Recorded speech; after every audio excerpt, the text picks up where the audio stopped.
Welcome back. The second video now. This is what you're seeing on the screen. It's like the daily brief. This is what I go through every single morning. I just whip it up through Claude. We're going to be going over this week in IP. What's happened, right? Basically, a court has stopped OpenAI from using their own branding. That's something new. Australia told a lot of the AI companies that you just can't train on creator content for free, which is actually fair enough. There's no problem with that. Aldi got sued for copying a biscuit packet. Vietnam turned trademarks into bank collaterals.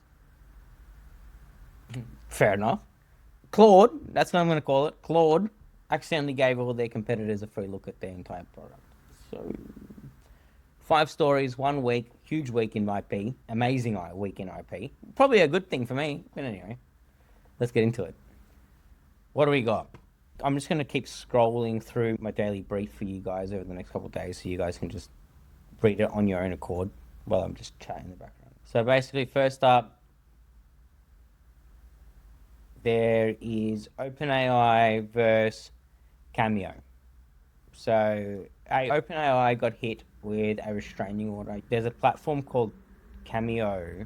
It's like where fans pay celebrities to record personalized video messages.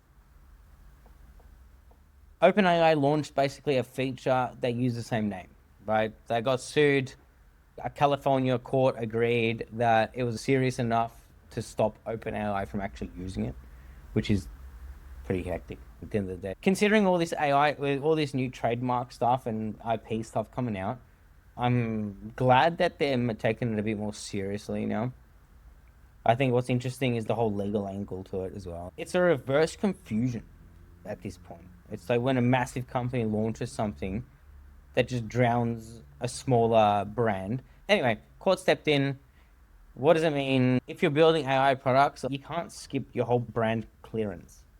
It's a major thing. You need to make sure you have all your word marks, trademarks, patents, the way your software works so no one can replicate it now. What does it mean for you?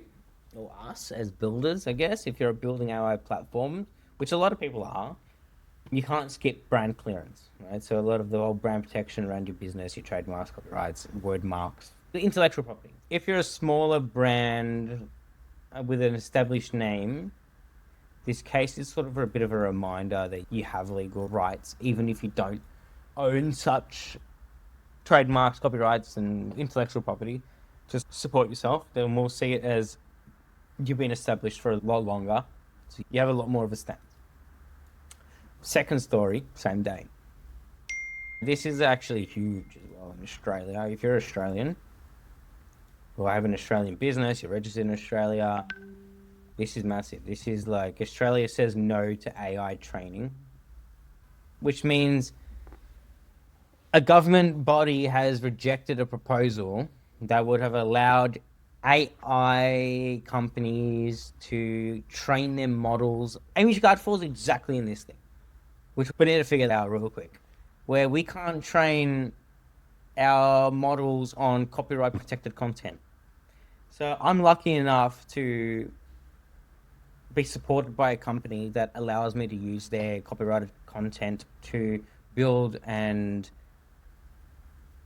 develop the image guard in itself, within itself. Oh, okay. So trademark wars heating up as Mondelez, I don't know, whatever. Aldi heads to court, right? Over biscuit packets, actually.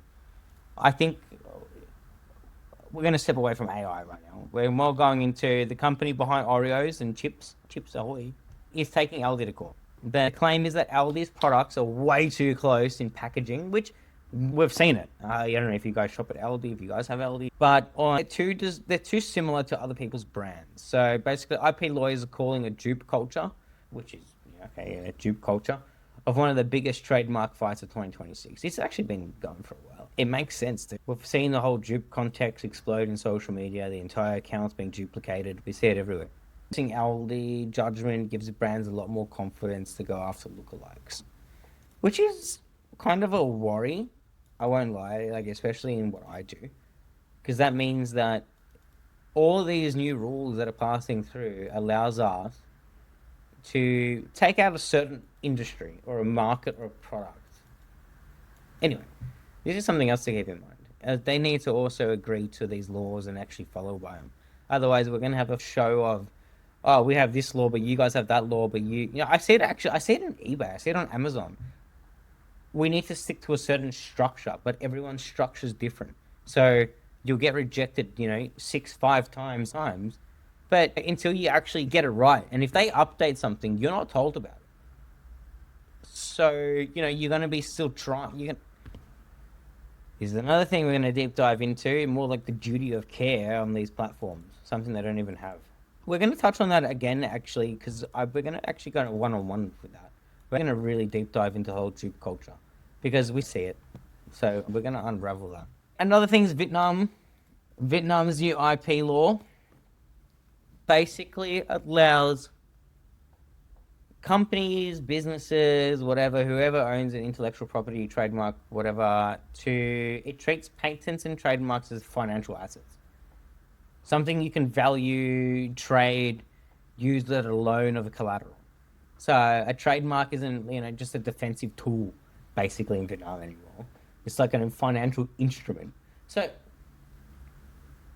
it's like a domain name, really, for GoDaddy. It's technically like an asset.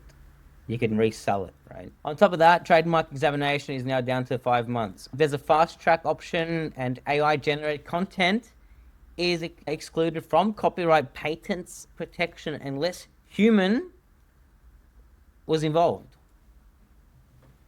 Okay, so what's going to happen out of that? If you're doing business in Vietnam or planning to, we need to really take a step back and say, okay, now we actually have 5 months we need to plan for just in Vietnam. We need to check all of our intellectual property now. I think going into Asia markets, we have China pretty covered, which is great because thank God for that. Actually, we're going to deep dive on that again. We're actually going to release one video deep diving on a lot of these stories throughout the week, maybe like 10 hours after OpenAI raises $122 billion. They actually make $2 billion. Anyway, the company behind Claude accidentally published over 500,000 lines of source code to a public register. I think it was GitHub. Anyway, a misconfigured file in a routine package release. So I guess a file was misconfigured that allowed access to it. So within 2 hours, 50,000 stars on GitHub, 41,000 forks on that same fucking release. So by the next morning, Claude had issued 8,000 DMCA takedowns. Do you know how much the involvement that is? That's huge. Did they go through every single fork and say, you're using our branding, or you're using our name, you're using our word mark, you're using our logo? What have they trademarked and copyrighted or patented that allowed them to send out 8,000 DMCA takedowns from the 41,000 forks? Where's the rest of it? That's only 8,000 to date. That's brutal. Imagine waking up in the morning and it's like that stress. By the next morning, the code revealed unreleased features or an always-on background tool, which is okay. We need to maybe look into that a little bit. AI companion and mechanism designed to poison scrape training data. Claude called it human error, not a breach, just a packaging mistake. Sorry, guys. Now, here's why this is an IP story and not a tech story, right? So Claude lost wasn't the AI model itself, right? Let's break this down a little bit. It's more, what they lost was the layer around it and how the model was directed to do such tasks, which is actually huge. That one, I think Claude wins, bro. I've been using Claude for maybe 2 weeks now. Holy shit. I will always use GPT though, because GPT knows me. I've been using it for so many years. I can't really break out of it. Even if I use the import tool, but we're too far in. We're too far gone at this point. On with the next. All right, wrapping this up. 5 stories. What's the thread? A court stopped the whole giant from trampling small brands. Australia backed creators over AI companies. Supermarkets face trial over copyright biscuits. Vietnam's trademarks move into financial assets. And a safety-first AI lab accidentally handed rivals its entire playbook. Which I reckon there's something linked there. The most common thread, IP is not back office function anymore. It's more frontline business and risk. AI is making more faster, messier, high risk stakes than ever before. I've seen it. We've seen it every day, actually. I'm probably going to bring this out in a newsletter, and we'll probably just punch this out maybe 5 o'clock, 6 o'clock every morning. Yeah, I think that's a good little overlay, good little start to what we want to do. We're going to be doing this sort of every week, going off every single day that my daily briefs brief me on. The daily brief. IP platform, CX, AI, and regulations, especially across Australia and like the whole Asian markets, European market too. I really hope that you guys can subscribe, follow, and share. Thank you for ImageGuard for sponsoring again, and we hope you have a great night. Thank you.